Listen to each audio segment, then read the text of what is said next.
A sharp corn rebound and the weather in South America.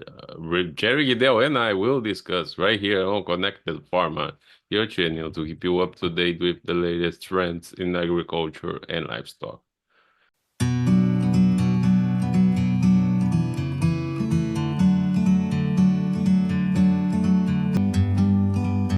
So, Jerry, we have a very strong rally earlier in the week for corn.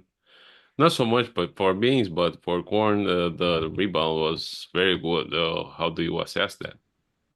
Well, I think that the reality of it is that uh, we've had some very impressive purchases along the way here from Mexico and other places, and they continued after we had the biggest exports.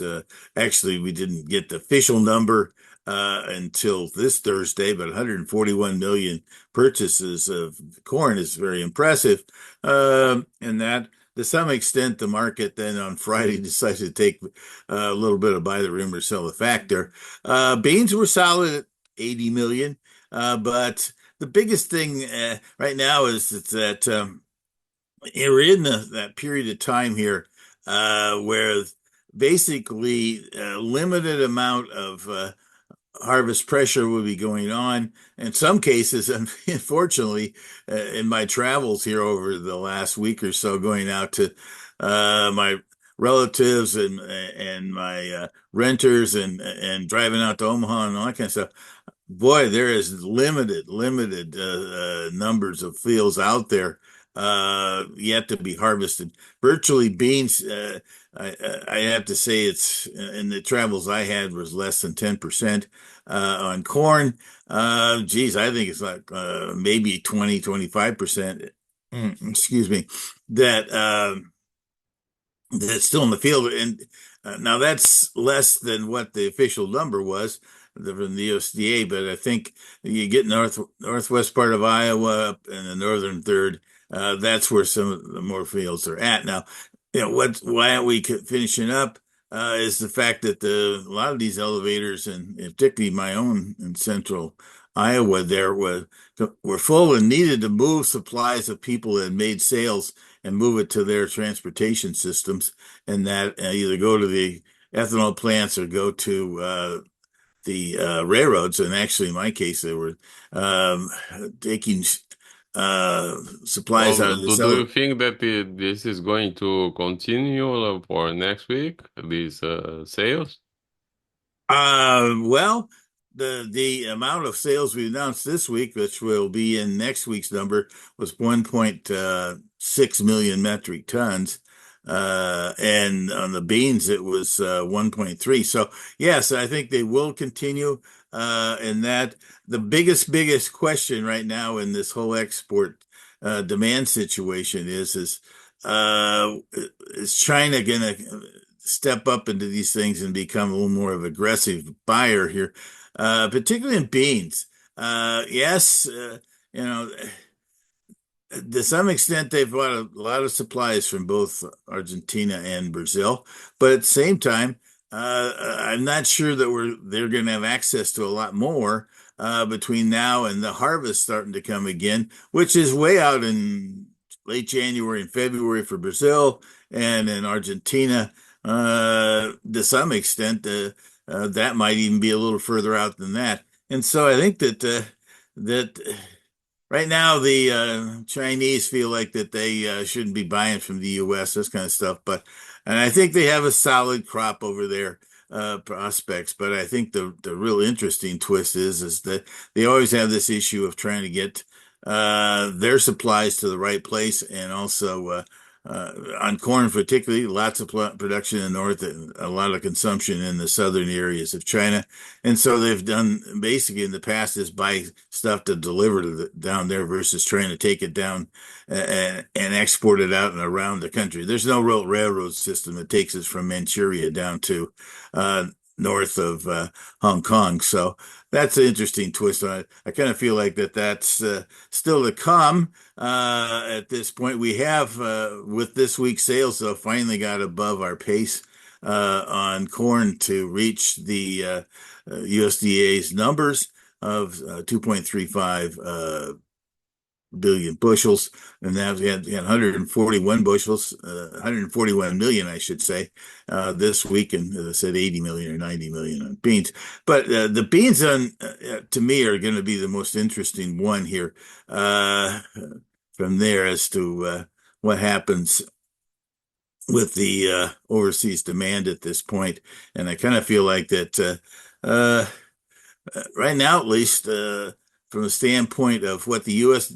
needs to do here at this point, we need to have less corn again being planted this year and more soybeans just because of the heavy 2 billion carryover stock on corn. 550 is not great on beans, but I do think that there's a chance that these bean yields, because of other issues, and that could be slipping as we go to the end of the year. So we might be able to see that number, 550, move down at least 80 and maybe as much as 120 million less, depending on what our final yields are in the U.S. Yeah, and this week also we had a report by Patria Agronegocios that Brazil has reached 35.9% of the soybean planting, a pretty significant advance compared to the previous week.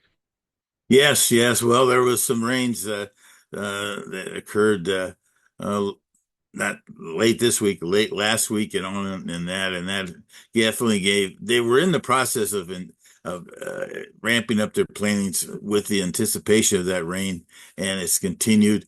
And so, interestingly enough, the 35% number is a good gain. I think it was 22 or 3 last week. It was or 21 to 23, something like that, which is a big jump. But I think that seasonally we should be closer to 50, 55% on beans.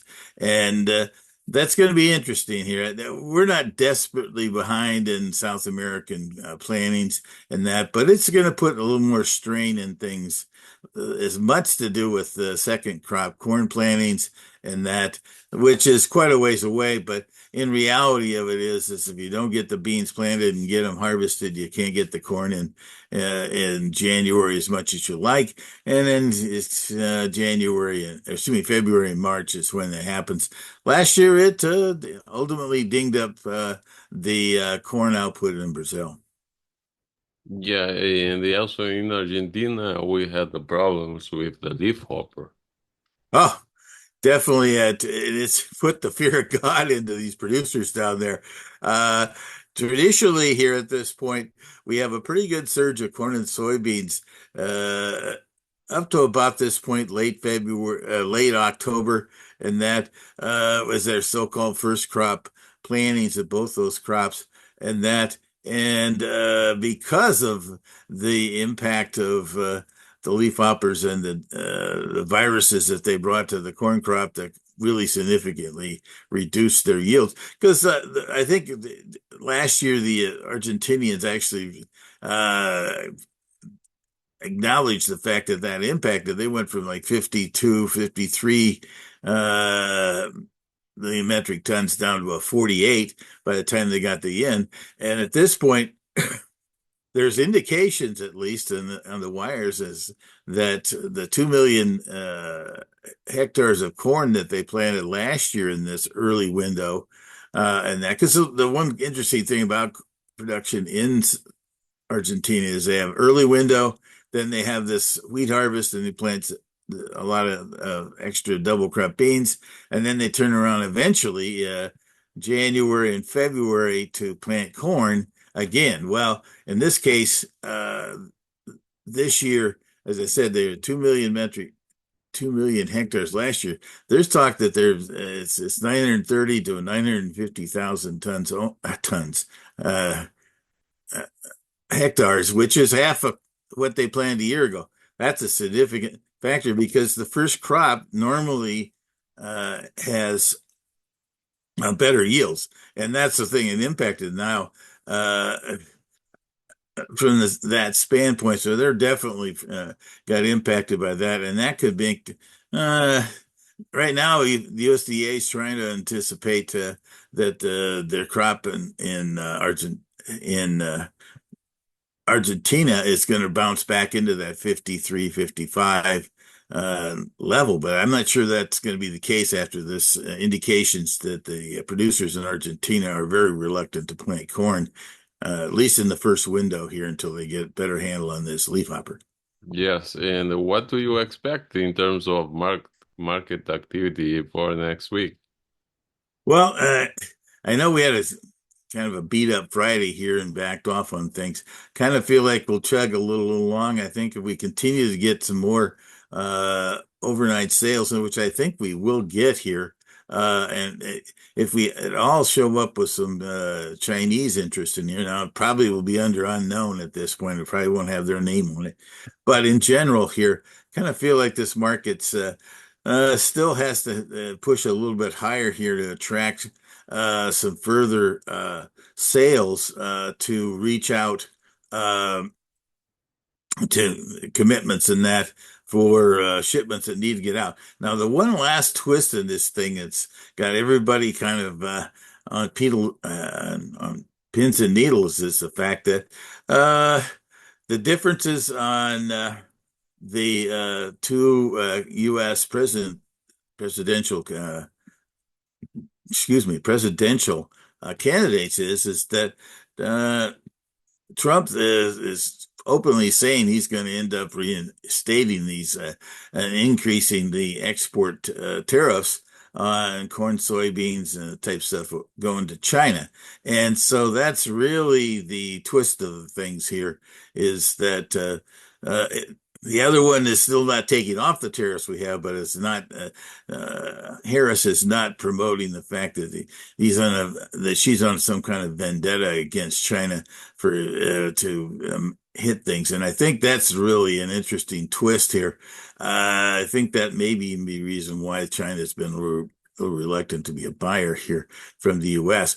But overall, I kind of feel like that there's still needs from both China and their overall supplies and where they need to have their uh, supplies for the manufacturing, the logs, and all that kind of stuff, along with the relatively good and inexpensive prices. I think that's been a real big factor here on purchases around the world. We've had some stuff from South Korea, and we've had some other places that have popped up in here in purchases and that on corn and soybeans, which have been positive scenarios. So I'm kind of anticipating another push back to the 430 area and maybe as high as 440 on D's corn at this point during the early November at this juncture from the standpoint that I think there's going to be a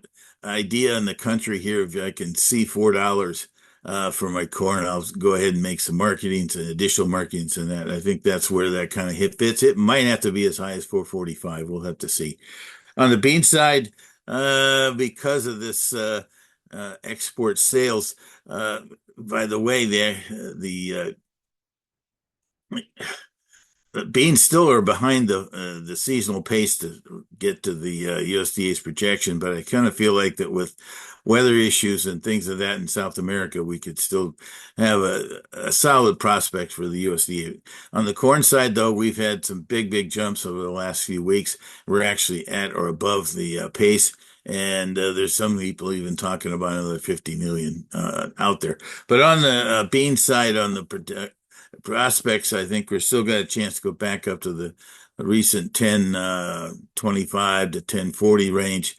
And that also could create I think, an initial an area to make some additional 10 or 15% sales on both sides. I think I didn't mention a percentage on the corn, but I think that's a similar situation. And try to get towards the 50% sold situation on our previous sales to get up to that level here. Then sit back and see how South America's weather conditions and crops progress. Overall, at least, I think there's still a lot of uncertainty in the world production numbers, and South America is going to be the next major producing area that's going to be looked at very closely. All right, thank you very much. You too. Have a good weekend, and we'll see what the weather does next week.